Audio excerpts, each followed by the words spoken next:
Terminamos entonces lo que fue el capítulo 1 del libro de los Hebreos, donde vimos que el autor se presenta, en primer lugar, para mostrar que Jesús es superior en cuanto a su revelación a todos los tipos de revelaciones que habían existido antes, sobre todo la de los profetas y la de los ángeles. Sin embargo, ahora el autor va a hacer una especie de pausa y va a parar un poco en esta demostración de argumentos para la superioridad de Jesús y va a ser una especie de exhortación a las personas, ¿ya? Recordemos que esto que va a hacer el autor tiene mucha relación con el motivo por el cual él escribe. Él está escribiendo finalmente para alentar la fe de creyentes, por lo tanto, es apropiado que en cierto momento de la explicación, de su argumentación, él pare para dar a conocer que las personas deben enfocarse más en Jesús, deben retomar su fe y deben obedecer a aquel evangelio que algún día creyeron. Vamos entonces a revisar junto el contenido de la guía. Dice aquí este primer párrafo. En este pasaje, el autor inserta la primera exhortación, después de una exposición doctrinal. Aquí hace un llamado a prestar mayor atención y a evitar el descuido espiritual. Después retomará el tema de los ángeles, pero ahora en relación a la encarnación del Hijo de Dios y a su propósito redentor. Bien, tuvo entonces el autor ya su primera exhortación, podemos llamarla así, doctrinal, porque nos enseña una doctrina. ¿Cuál es la doctrina que él le enseña? Es cristología, es la superioridad de Jesús con respecto a la revelación ya conocida en el Antiguo Testamento. Pero ahora él va a hacer una especie de alto y va a llamar la atención de los lectores. ¿Cuál va a ser este llamado de atención? Pongámonos en esta situación. Imagínense ustedes, descuidan la salvación que Dios entregó por Moisés. ¿Será lo mismo descuidar esa salvación que descuidar la salvación que Dios nos ofrece por Jesús? ¿Será lo mismo o no?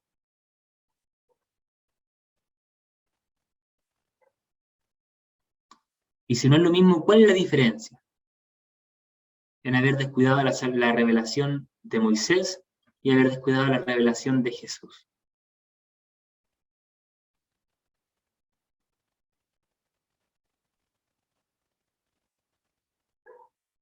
Pensemos.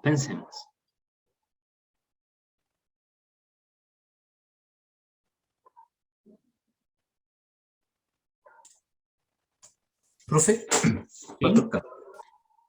el descuidar la salvación, creo que podríamos a lo mejor explicarlo al pensar de que a través del Antiguo Testamento o la ley de Moisés, habían acciones que el hombre tenía que hacer. Y en Cristo nosotros no podemos hacer nada. Entonces, si descuidamos, si no nos percibimos de la persona de Jesucristo y no la aceptamos, por más cosas que podamos hacer, no vamos a alcanzar a lograr nada, o no vamos a lograr nada. Exactamente. Si descuidamos el mensaje, descuidamos a la persona que vino a cumplir o a pagar por todos nosotros, realmente no hay escapatoria a nada. Exactamente. ¿Hay salvación en la ley de Moisés? No. Oh, pastor, ¿seguro? ¿Qué piensan los demás? ¿Hay salvación en la ley de Moisés o no? ¿El hombre podía ser salvo por medio de esa ley?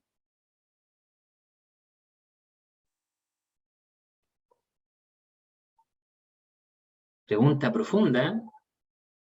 No es fácil de responder. ¿Qué creen ustedes? Yo creo que no, pero igual la ley, si se respetaba la ley, eran los parámetros para tener una vida terrenalmente correcta. ¿Ya? Entonces, desde el punto de vista ético-moral, si uno la respetaba, tenía una vida correcta, pero la ley en sí misma no tenía el poder como para salvar.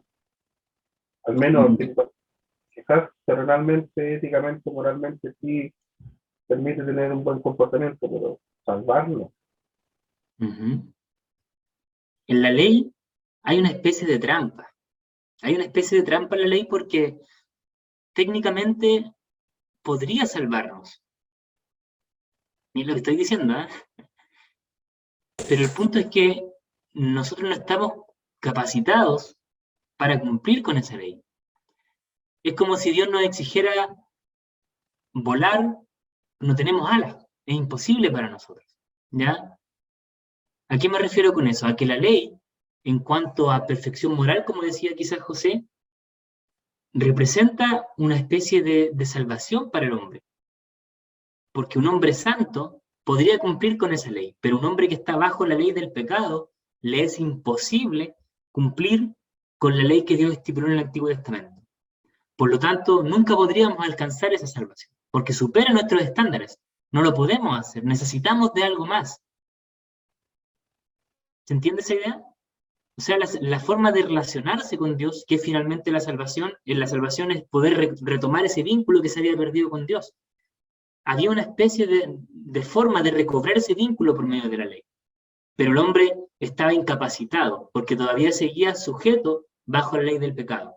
Por lo tanto, según Pablo, lo que hizo esta ley no fue salvarnos, sino que fue dar a luz, ¿qué cosa? El pecado del hombre. Por lo tanto, no nos dio salvación. Nos dio a luz que estábamos sujetos bajo la ley del pecado. Por lo tanto, esa es la trampa de la ley. Nos permite la obediencia a la ley estar cerca de Dios, pero estamos completamente incapacitados para poder cumplir con esa ley moral.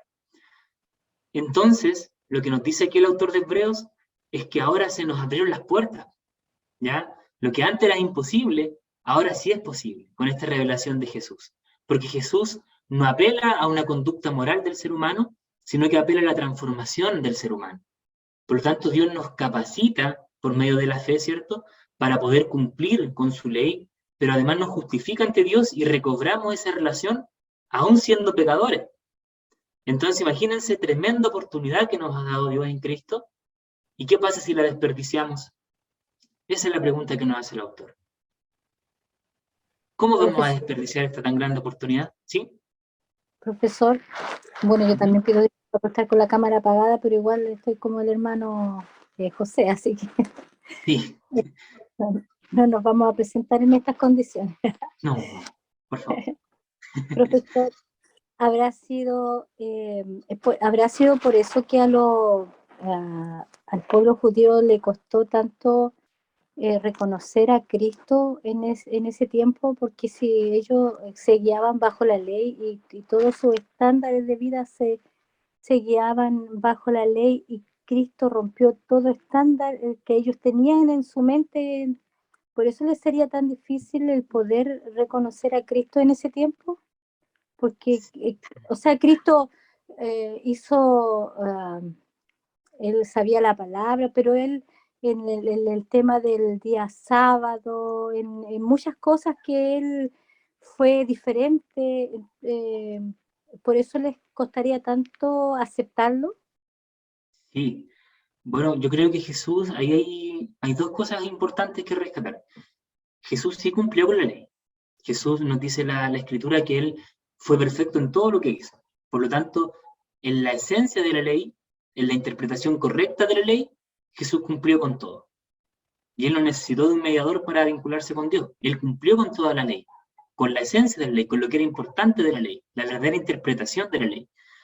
Ahora los judíos de la época de Jesús tenían su propia interpretación de la ley, que no era realmente la ley de Dios. No sé si se entiende esa idea. Era la ley que ellos hicieron en su mente. Le habían agregado muchas cosas. Por lo tanto, Jesús sí cumplió, pero cumplió con la esencia de la ley, con lo que realmente era importante de la ley de Dios. Yo no creo que eso haya sido lo que a ellos les chocó tanto. Yo creo que lo que rompió ahí el vínculo entre Jesús y los líderes judíos fue la idea de Mesías que tenía Jesús. Porque la idea de Mesías de Jesús era completamente distinta. De hecho, Jesús casi nunca se identificó a sí mismo como el Mesías, como el Cristo. Él no era un título que a él le llamara la atención, por así decirlo, explícitamente darlo a conocer. Muchas veces pedía que lo callaran, que no lo dijeran. Él se hacía llamar el Hijo del Hombre, porque su interpretación de Mesías no era la que tenía la gente sobre el Cristo del primer siglo. Era una interpretación completamente nueva, y eso es lo que la gente no entendió. Pero eso es harina de otro costal.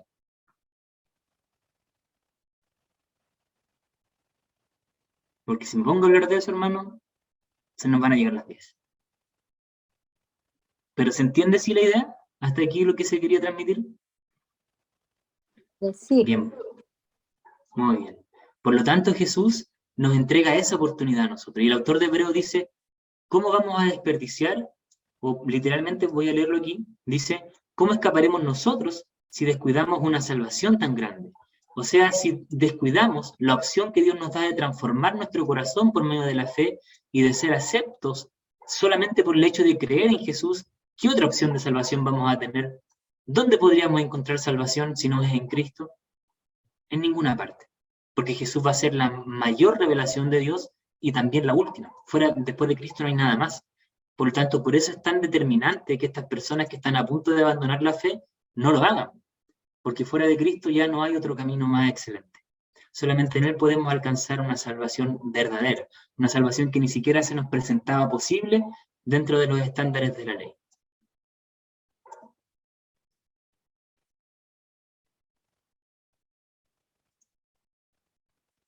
Y ahí, para profundizar un poquitito en esa idea, el autor comienza a hablar sobre quién es Jesús, sobre por qué Jesús es tan relevante dentro de la historia y por qué su ministerio y su vida representan para nosotros una verdadera oportunidad de salvación, a diferencia de la ley, que solamente dio a conocer nuestro pecado.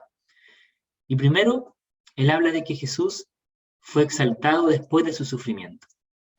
Dice aquí, el autor enfatiza otro aspecto de la superioridad de Cristo sobre los ángeles, su obra redentora.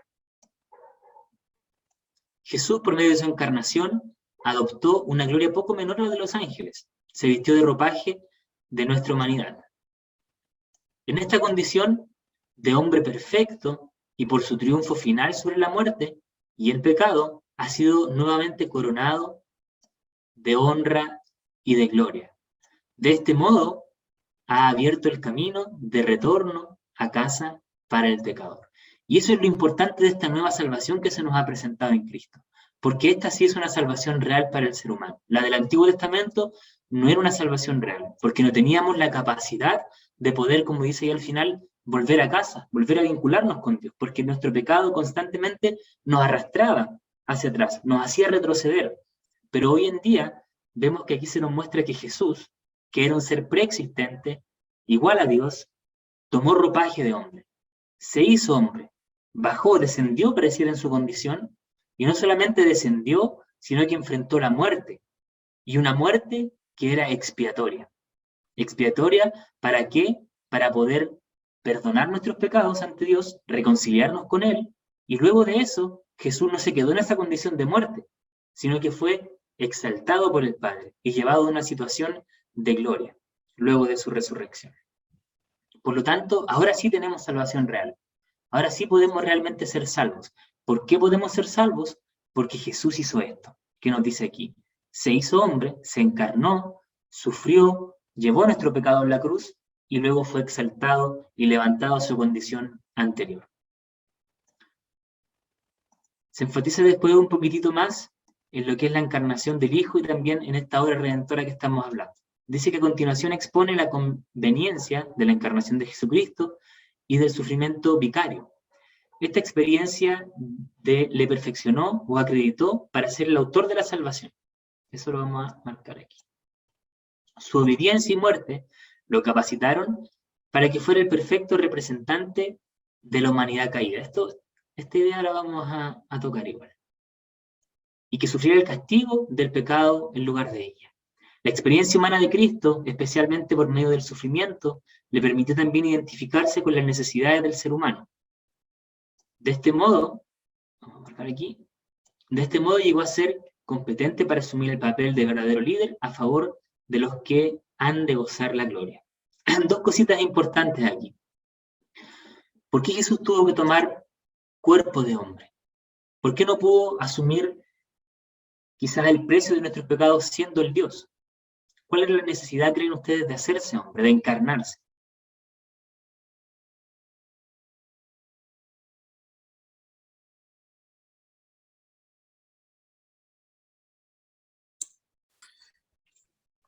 Puede ser, no, porque puede ser. Yo creo, profe, que es la manera de que nosotros pudiésemos identificarnos con este hombre llamado Jesús. ¿ya? Porque si uno lo mirara como deidad, no, siempre existiría esa distancia que tenemos, o que mostraba también en el Antiguo Testamento el hombre con los ángeles, lo mostraba con Dios. Entonces no había esa cercanía plena, por eso tuvo que tomar esa forma de hombre, para que de alguna manera los apóstoles nosotros los vemos que tenían esa cercanía, esa coinonía, compartían con este Dios revelado, que era cercano. Bien, pues pastor, ahí tenemos un punto. Es esa cercanía, el mostrarnos Jesús que hay ciertas formas dentro de nuestra realidad humana de poder vivir realmente los principios de Dios, los principios del reino de Dios entre la comunidad, ¿cierto? Se puede hacer. Podemos empatizar con Jesús. Podemos ver que Él sintió, que Él fue tentado, que Él padeció como nosotros, ¿cierto? Y tratar o intentar dentro de lo posible asumir su actitud frente a la vida. Ser como Jesús. Muy bien. Si Él fuera Dios, o se nos hubiese presentado siempre como el Dios no corpóreo, ¿cierto? No hombre, sería muy difícil compararnos, tener algún punto de similitud, pero Él se hizo hombre, se hizo hombre. Ese es un motivo, nos falta otro.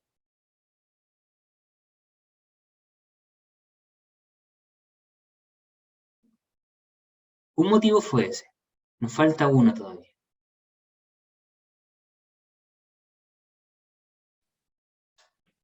Que tenía que morir. Tenía que morir. Y tenía que morir, pero para morir tenía que tener una condición. Tenía el hecho de tomar nuestros pecados como ser humano. Ya, muy bien. ¿Y qué requisito tenía que cumplir Jesús para eso? Ser sin mancha ni pecado. Exactamente. Tenía que Ese estar fue el gran perfecto. desafío de Jesús. Yo les dije que ningún ser humano en la ley de Moisés podía ser perfecto ante Dios. Pero sí hubo uno que lo logró esa perfección moral por sí mismo, y fue Jesús. Entonces Jesús no merecía pecado, no merecía el castigo del pecado, perdón, porque Él no falló. Aún así, gracias a que logró vivir sin pecado, Él pudo recibir nuestra condenación del pecado, porque Él no la merecía. Entonces Él fue el único ser humano, por así decirlo, que es capaz de decirle a Dios, como yo no tengo carga propia, asumo la de otro y la llevo en mi muerte. Y Dios, al ver ese gesto, obviamente, que era el gesto redentor en la cruz, glorifica a Cristo con la resurrección. Y es como ese timbre de aprobación de que Jesús realmente no tenía pecado. Entonces hoy en día, nos dice el autor de Hebreos, por medio de esa encarnación de Cristo, somos salvos en Él. Porque Él, sin pecado, asume la carga del pecado y por la fe nos da la posibilidad de adherirnos a aquella salvación. Por eso entonces Jesús se nos muestra como superior y nos ofrece una salvación tremendamente mayor a la que se nos había propuesto quizás en el Antiguo Testamento, que como vimos para nosotros era imposible, pero para Jesús no lo era, no lo fue. Entonces hay varios propósitos de la encarnación de Jesús, de este nacimiento, ¿cierto?, virginal, pero con humanidad completa. Primero, anular el poder de Satanás sobre la vida de los creyentes consagrados a Cristo. Por medio de la salvación que Él nos da, el poder de Satanás deja de tener efecto en nosotros. ¿Somos tentados? Sí, todavía somos tentados, pero Satanás no tiene efecto sobre nosotros, o el pecado no tiene efecto para dominarnos, para hacernos esclavos. ¿Ya? Hoy en día, al momento de creer, nos volvemos esclavos de Cristo, siervos de Dios. Por lo tanto, nuestra condición cambia. ¿Podemos seguir pecando? Es posible, ¿cierto? Probablemente todos lo hemos hecho, pero nuestra condición es distinta. Ya no estamos sujetos a la ley del pecado. También lo hizo para liberar a los redimidos del temor de la muerte, que es la gran consecuencia del pecado, la muerte eterna, y del estado de servidumbre que les dije yo. Ya no estamos sometidos completamente a esa carga del pecado, ni somos siervos del pecado. Y además, como dijo el pastor Carlos, nos ayuda para identificarnos con esta naturaleza de Jesús. Y Jesús hoy en día puede actuar como sacerdote, porque Él padeció, vivió todas las tentaciones, todas las situaciones que nosotros como seres humanos podemos enfrentar. Todo eso es gracias a su encarnación. Y ahí terminamos el capítulo 2. Hermanos, hasta lo que vimos recién, esta especie de apartado que hizo el autor para llamar a la gente a seguir y a permanecer en la fe en Jesús. ¿Preguntas, comentarios quieran hacer antes de ir a la última parte? ¿Alguna idea que no se entienda o que quizás no estén a veces completamente convencidos o de acuerdo de lo que se habla?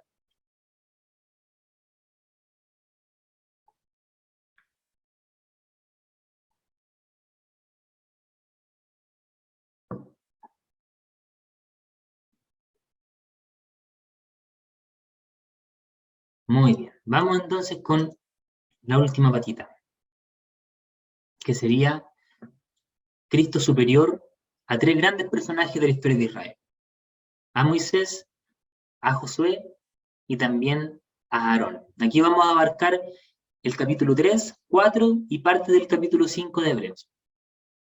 Dice: el autor del libro de Hebreos anteriormente ha demostrado y argumentado con éxito la superioridad de la revelación de Cristo por encima del mensaje de los profetas y de los ángeles. Eso ya se hizo, ya lo logró hacer el autor. Ahora va a continuar en los capítulos que siguen, tratando de demostrar que Jesús es superior primero a Moisés, que Moisés va a representar para los judíos la gran revelación de Dios. Ningún otro profeta posterior a Moisés contuvo una revelación tan grande. Imagínense, Moisés va a dar las bases del judaísmo. Todas las leyes, los 10 mandamientos o las más de 600 leyes específicas del pueblo de Israel están contenidas en la Torá, libros que se atribuyen a Moisés. Por lo tanto, si es que existiera un fundador, por así decirlo, de la religión judía, sería en este caso, obviamente, Dios por medio de Moisés. Incluso más que Abraham. Abraham es como el padre biológico de la fe, ¿cierto? Y del pueblo de Israel. Pero si hay un padre cultural de Israel, va a ser Moisés. De hecho, él redacta, o se le atribuye a él la redacción de las historias de Abraham, de Isaac, de Jacob y de todos los patriarcas del Antiguo Testamento. Por lo tanto, su figura es muy importante, muy, muy importante. Pero ya desde el Antiguo Testamento se creía que en algún momento iba a venir un profeta como Moisés. Un profeta que fuera capaz de tener una revelación tan grande como la que trajo Moisés. Y además esta idea se fue desarrollando con el tiempo, poco a poco se le fueron incluyendo algunos elementos de David, y se fue desarrollando poco a poco también la idea de Mesías, de un Mesías que traería una nueva revolución en Israel y que enseñaría realmente cómo deben vivir los israelitas, bajo, ¿cierto?, el dominio completo del reino de Dios, cumpliendo todas las promesas del Antiguo Testamento. Lo que hace aquí el autor de Hebreos es mostrar que Jesús es eso y mucho más. Y mucho más. Les había dicho anteriormente que Jesús distendía un poco, conflictuaba con los líderes religiosos del primer siglo, porque su idea de Mesías iba mucho más allá que la que tenían los judíos. Los judíos esperaban un profeta más grande que Moisés. Esperaban también un gran líder político que fuera el rey de Israel y que gobernara todas las naciones de la humanidad. Pero no se esperaban que este sujeto fuera Dios. Eso ya excedía lo que ellos pensaban. Y Jesús se atribuía a sí mismo eso. Por eso había tanto choque, por eso había tanto rechazo. Y lo que nos argumenta aquí el libro de Hebreos es justamente eso. Primero, podemos decir que el Hijo de Dios, Jesús, es superior a Moisés. Dice que Moisés es presentado como un siervo fiel y un mediador entre Israel y Jehová. Pero en cambio Cristo es presentado como el Hijo de Dios. Y además, como el heredero. Hijo de Dios, no solamente como un hijo, por así decirlo, biológico, como un hijo de creación. En un aspecto de creación, todos podríamos ser hijos de Dios porque hemos sido creados por Dios. Pero Jesús no entra en esa categoría. La palabra que se usa ahí alude a aquel que comparte la esencia, creo que es prototokos en griego, aquel que comparte la misma esencia de Dios. Por lo tanto, esa palabra griega no se puede utilizar para nosotros. Nosotros somos hijos de Dios en el Hijo de Dios. ¿Ya? Es distinto. Por lo tanto, Jesús, en cuanto a su sustancia, es muy superior a Moisés. Comparte, de hecho, no la misma esencia de Moisés, sino que la misma esencia de Dios. Por lo tanto, por esta condición de Jesús que lo hace superior a Moisés, se hace una nueva exhortación a la fidelidad a Dios. Dice que los israelitas estuvieron con Moisés, perecieron en el desierto, aquellas personas que caminaron junto a Moisés. Por lo tanto, el peligro de esta actitud radica en que la incredulidad es causada por el corazón endurecido por el pecado. Imagínense ustedes, el profeta más grande de Israel, reconocido por el pueblo de Israel, fue Moisés, Y aún así las personas que caminaron con él, que salieron con él de Egipto, ¿qué les pasó? Terminaron en el desierto, botados, muertos, todos menos 2, ¿cierto? ¿Por qué? Por su incredulidad. Porque no creyeron el mensaje de Dios que les dio Moisés. Pues imagínense, el más grande de todos los profetas. ¿O fue Juan el Bautista? Pero uno de los más grandes profetas. En este caso, lo que nos dice y lo que nos advierte el autor de Hebreos es que puede pasar que ahora que se reveló Dios en Jesús, siga existiendo incredulidad en la gente. Es un peligro latente todavía que haya incredulidad. Por lo tanto, afírmense, pongan atención, consoliden su fe en Jesús y no se aparten de él. Porque quizás, esto es lo que les quiere decir, porque quizás ustedes están teniendo la misma actitud que tuvieron los judíos que caminaron con Moisés. Hoy ustedes que tienen que caminar con Jesús, puede que la incredulidad de su corazón los aparte de su fe. Y eso no puede ocurrir. Eso es lo que trata ahí de comunicar el autor de Hebreos.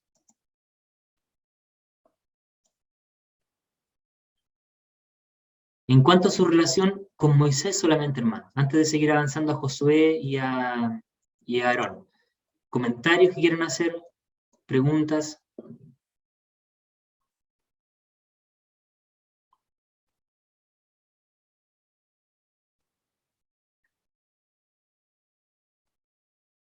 Muy bien.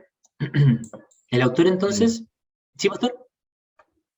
No, es que apareció la otra página y hablar sobre lo que Moisés se le había encomendado de alguna forma llevar al pueblo para llevarlos al reposo, a la tierra prometida. Pero ahí apareció en la página, no esperemos que pase. Sí, ahora bien. Exacto, pues. Respondí a la pregunta que iba a hacer el pastor. Yo les iba a preguntar cuál era el objetivo de Moisés. Y el objetivo de Moisés, dentro de todo, ¿cierto? Más allá de entregar una ley, más allá de entregar las bases políticas quizás de un pueblo, era justamente llevarlos a un lugar de reposo, a un lugar en el cual ellos pudieran vivir tranquilamente, reposadamente. ¿Y esto lo logró Moisés o no? ¿Qué creen ustedes, hermanos? Tiró un chequecito. ¿Se alcanzó ese reposo o no? ¿Se logró?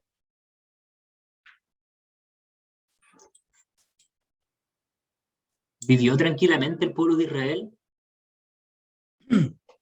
Se lo pasaron en puros pleitos y guerras y desobediencia, cautiverio. Yo creo que no. Nunca alcanzaron el reposo, nunca lo alcanzaron. Por lo tanto, esta promesa que tenía que realizar Moisés, y que Moisés, ahora vamos a eso, se lo encomendó a Josué, porque Josué fue finalmente el que tomó la bandera de lucha, ¿cierto? Y entró a la tierra de Canaán para conquistar, para alcanzar el reposo en la tierra que Dios había prometido, pero nunca se logró completamente.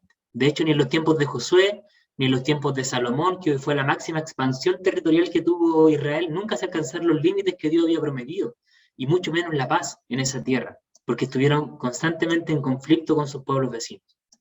Por lo tanto, ese reposo nunca se alcanzó. Josué entonces quedó corto. Esa labor que Moisés le encomendó, que Dios le encomendó de llevar al pueblo al reposo, no lo logró hacer, pero sí lo logró Jesús. Y ahí es donde el autor comienza ya a profundizar esta idea. El reposo prometido por Dios no se alcanzó con Josué, pero sí se alcanzó con Jesús. Por lo tanto, Jesús es superior también a Josué y también superior a Moisés. Veamos lo que dice aquí este apartado. El peligro de no alcanzar el reposo divino. El autor les advierte que las grandes causales de ser excluidos de él son la incredulidad y la desobediencia. ¿Por qué el pueblo no alcanzó entonces su reposo? Porque no creían en Dios, en muchos aspectos. No creían que eran más fuertes que las otras naciones. Eran desobedientes porque no guardaban solamente la ley de Dios, sino que se apartaban y comenzaban a servir a otros dioses de otras naciones. Por lo tanto, esa incredulidad y esa desobediencia les llevó a nunca lograr el reposo que Dios les había ofrecido. El gran énfasis, entonces, es depositar la fe en las promesas divinas como un factor indispensable para entrar en el reposo de Dios. Esto implica que por medio de la fe, vuelve a surgir esta palabra, el cristiano ahora sí puede entrar en este reposo que Dios prometió. Tenemos entonces aquí que la fe siempre va a ser un factor clave, no solamente en el Nuevo Testamento, sino también en el Antiguo Testamento. Si la gente en el Antiguo Testamento hubiese tenido fe en Dios, hubiesen logrado el reposo en la tierra, porque no hubiesen sido tentados por los dioses de alrededor, ni tampoco hubiesen desconfiado de la promesa de que Dios los iba a respaldar y a guiar en esta conquista. No la tuvieron en ese tiempo, pero hoy en día, que Cristo se ha manifestado, también nos exige esa fe. Y ese requerimiento de la ley, por así decirlo, sigue presente. Hoy se nos sigue exigiendo a nosotros que tenemos que tener fe en Jesús para alcanzar aquel reposo. Y aquí el reposo de Dios puede expresarse de varias maneras. Ya el reposo de Dios se puede expresar como aquel descanso que Dios tuvo en el séptimo día. Se puede expresar también como aquel reposo al entrar en la tierra de Canaán. Pero es reposo hoy en día para nosotros porque descansamos completamente en Cristo. Y hemos reposado, ¿de qué cosa? De todas nuestras cargas. Todas las cargas que algún día nosotros llevamos con nosotros para alcanzar, por ejemplo, nuestra salvación, hoy en día son liberadas. Y realmente podemos descansar de esas cargas por medio de la fe nuevamente en Jesús. La fe sigue siendo un requerimiento para alcanzar aquel descanso, para alcanzar aquel reposo. Pero hoy en día el reposo sí es completo. Sí se puede alcanzar gracias a la revelación que se nos fue dada en Jesús. ¿Cómo entonces podemos llegar a obtener esa fe? Nos dice el autor de Hebreos que el gran antídoto para la incredulidad, para la falta de fe, va a ser la palabra de Dios. Y él hace este apartado pequeño, nos dice que la segunda gran idea se refiere a la eficacia de la palabra de Dios. Esta llega a ser algo así como un escáner divino que va a desnudar al hombre de sus caretas y que lo va a exhibir ante Dios tal como es. Y va a mover en nuestro corazón la fe. Por lo tanto, esta fe es movida en nosotros por Dios, es Dios quien la incentiva por medio de su palabra. Porque su palabra contiene en este caso a Jesucristo mismo. ¿Sí? Por lo tanto, Jesús, de acuerdo al autor, se presenta como superior a Moisés y como superior también a Josué, en tanto en que él sí no es capaz de llevar el reposo de Dios.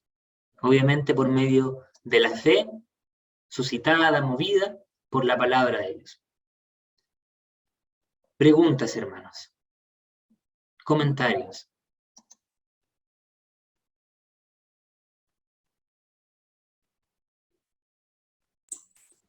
Profe, con respecto al descanso que nosotros vivimos hoy día, es parcial, de hecho.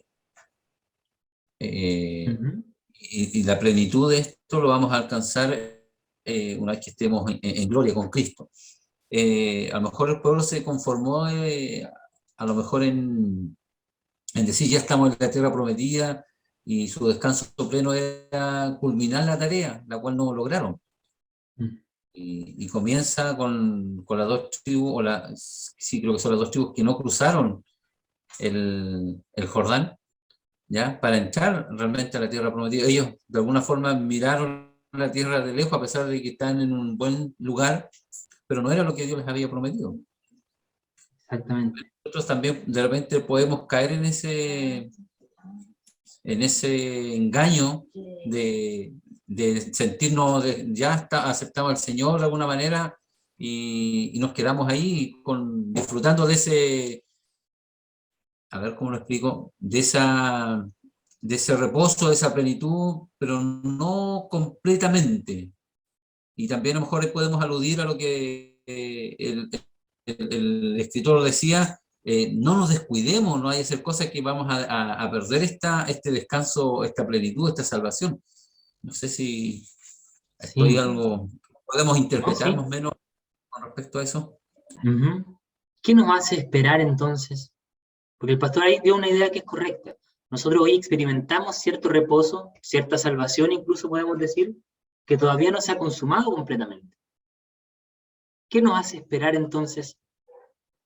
¿Qué nos sostiene en esta espera? Y aquí les va a hacer sentido el capítulo 11 de Hebreos, que yo creo que todos lo manejan. La fe. La fe. Exacto. Y después el autor, tomando esa idea que dijo el pastor, nos va a decir, puede que hoy en día, imagínense, esta gente estaba siendo perseguida, buscándolos para muerte. Puede que hoy en día no vean la salvación que yo les estoy contando. Puede que hoy día no vean el reposo que yo les estoy contando. pero vivan como vivieron los grandes héroes de la fe, que sin ver la consumación de las promesas de Dios, confiaron y esperaron. Y aún la muerte los encontró y nunca se cumplieron sus promesas, pero sin duda Dios tenía el cumplimiento de ellas. Y ahí nos muestra Abraham, nos muestra muchos hombres de la fe que nos son ejemplos para nosotros. Y ahí muy bien la idea del pastor, porque nosotros estamos aún en ese proceso. Puede que hoy en día esta salvación que vimos que nos da Jesús, que este reposo que nos da Jesús, no se manifieste plenamente. Puede que hoy día yo me vaya a acostar ahora mismo y duerma inquieto por preocupaciones que uno tiene aquí en esta vida. O que mañana me despierte y me ocurra un problema que me dé vuelta el mundo, mi mundo. ¿Cómo enfrento eso? Según el autor, la fe va a ser el pilar de nuestra vida de aquí en adelante. Porque aunque las promesas completas de Dios no las veamos que se están cumpliendo hoy día mismo, sin duda se van a cumplir. Sin duda se van a cumplir. Profe, disculpe que Sí, no, está bien. aprende a llevar el micrófono. Lo que pasa es que aquí estábamos comentando aquí con la pastora y con Carla, les comentaba la fe que tuvo José con respecto a la promesa de ir a su tierra, cuando le dice, tomen mis huesos cuando se vayan y llévenme y déjenme allá, de alguna forma, la fe que él tenía de que iban a salir de esa esclavitud de ese pueblo, iban a llegar a la tierra prometida. Creo que de alguna manera nosotros hoy día tal vez no alcancemos a vivir la plenitud que Dios quiere que tengamos, pero si tenemos la fe y la convicción de que un día vamos a disfrutar de esa promesa, nosotros hoy día luchamos de alguna forma y estamos convencidos que todo lo que hagamos, aunque no lo alcancemos a ver, un día Jesús mismo dice, nos va a levantar y nos va a llevar juntamente con él. Entonces, más o menos algo lo que vivió José en Egipto. No, de aquí, ustedes no me dejen aquí. Ustedes cuando Jehová Dios lo saque, llévenme mi hueso. Entonces, creo que nos muestra también dentro de esto la fe que él tenía en el Dios que él creía. Amén, sí, pastor. Esa fe entonces tiene que estar nosotros y la vamos a tocar la próxima semana cuando ya alcancemos esos capítulos y vamos a profundizar igual un poquito en ese. Para ir cerrando ya entonces, el capítulo 4 y 5 nos muestra que Jesús también es superior a Aarón. ¿En qué sentido? Nosotros sabemos que Aarón representa para los judíos las bases, los cimientos del sacerdocio. Por lo tanto, la autora aquí nos quiere mostrar que Cristo es un medio perfecto, único para alcanzar el reposo, pero además Él va a ser nuestro sumo sacerdote por excelencia, ¿ya? Veamos entonces este contraste entre los sacerdotes judíos y Jesús como sumo sacerdote. Nos dice aquí que otros sumos sacerdotes terrenales solo traspasaron el velo simbólico del santuario, pero Cristo traspasó los cielos para acceder a su glorificación final. El velo del santuario, que dividía el lugar santo del lugar santísimo, representaba esta distancia que existía entre el hombre y entre Dios. Y ese velo se transgredía, se traspasaba una vez al año por el sumo sacerdote. ¿Cristo qué hace con ese velo cuando muere en la cruz? El velo se rompe. El velo se rompe. Por lo tanto, hoy vemos que Cristo en su función sacerdotal es mucho más efectivo que los sacerdotes del Antiguo Testamento. Porque el velo que antes se transgredía una vez al año, ahora queda completamente eliminado. Y Cristo se para ahí frente, por así decirlo, quizás de forma simbólica, pero día tras día, noche tras noche, para interceder por las personas, por todos nosotros. Jesucristo, por su condición perfecta, por su condición de perfecto Dios y perfecto hombre, es el mediador adecuado. Según nuestra semejanza, fue tentado en todas nuestras áreas de debilidad, pero hallado sin pecado. Y esto no lo tenían los sacerdotes tampoco. Los sacerdotes de esa época eran pecadores, cometían pecados, conocían la humanidad, pero no conocían la santidad completa. Cristo conoció los dos polos, conoció la tentación del hombre, nuestra debilidad, nuestra fragilidad, pero conoció también la perfección dentro de la fragilidad. Él no pecó. Por lo tanto, esa dualidad en Jesús, que es única como hombre, le permite poder ser un buen sacerdote, un buen mediador, porque nos comprende, porque nos entiende. Además, nos dice aquí que la idea presentada es que Cristo ha descendido a nosotros y es capaz de entendernos, compadecernos y ayudarnos, como dijimos, en todas nuestras debilidades que son humanas y que Él también padeció. Y por último, mientras que Aarón y sus sucesores ofrecieron múltiples sacrificios por los pecados del pueblo y por sí mismo, Cristo ofreció ¿cuántos sacrificios? Uno solo. Una vez y para siempre, en rescate de todos los hombres. Aquí tenemos un elemento que es más que todo cuantitativo, en cuanto a cantidad. Los sacerdotes ofrecían un sacrificio anual, que era por todo el pueblo, y además ofrecían sacrificios específicos en la mañana y en las tardes. Todos los días animales morían para poder cubrir los pecados de los hombres de Israel, pero solo de los hombres de Israel, y solo de los hombres que estaban dispuestos a sumirse ese sacrificio. El sacrificio de Jesús fue uno solo, y además no fue solamente por el pueblo de Israel, sino que fue por todos los hombres que pongan su fe en Él. Por lo tanto, ahí el sacrificio de Jesús también es sumamente superior al de los sacerdotes del Antiguo Testamento. Muy bien, los capítulos que siguen después van a profundizar un poco esta idea del sacerdocio de Jesús y nos van a mostrar que el sacerdocio de Cristo está fundado en un orden que es superior incluso al de Aarón. Pero eso lo vamos a ver la próxima semana. Ahí vamos a hablar de Melquisedec, de qué significa este orden sacerdotal de Melquisedec y cómo eso al igual le da superioridad a Jesús. Vamos a llegar hasta aquí entonces, hermanos.